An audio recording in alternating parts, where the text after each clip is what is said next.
शोरूमला आल्यावर मोठा प्रश्न पडला की कोणता ट्रॅक्टर घ्यायचा.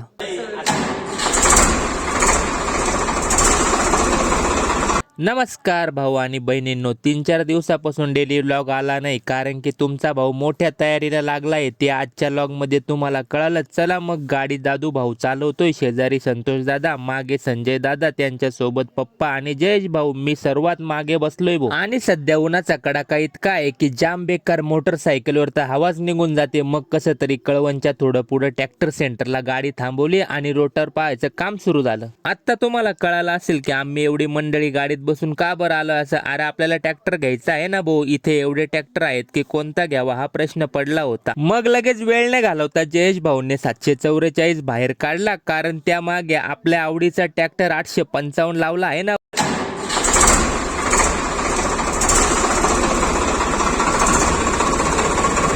मग सर्वांनी एका मागोमाग ट्रॅक्टर चालून बघितला आणि माझाही नंबर लागला. मंडळी, तुम्हाला स्वराज कंपनीचा ट्रॅक्टर आवडतं का? आणि आवडत नसेल तर कोणत्या कंपनीचा ट्रॅक्टर आवडतो तो मला कमेंट करून नक्की सांगा, म्हणजे मला ट्रॅक्टर घेण्यास मदत होईल. त्यानंतर महिंद्राच्या शोरूम मध्ये आलो. इथे पण 3-4 प्रकारचे ट्रॅक्टर बघितले, पण एवढी मोठी महागची वस्तू घेतोय तर विचार करूनच घ्यावे लागेल ना. मग थोडं थंड पिऊन शांत विचार केला आणि एक ट्रॅक्टर सर्वांना आवडला. आणि मंडळी, तुम्हाला जर बघायचं असेल की मी कोणत्या कंपनीचा ट्रॅक्टर घेतला आहे, त्यासाठी व्हिडिओला लाईक करून आपल्या आयडीला फॉलो करून घ्या. भेटूया पुढच्या व्लॉग मध्ये.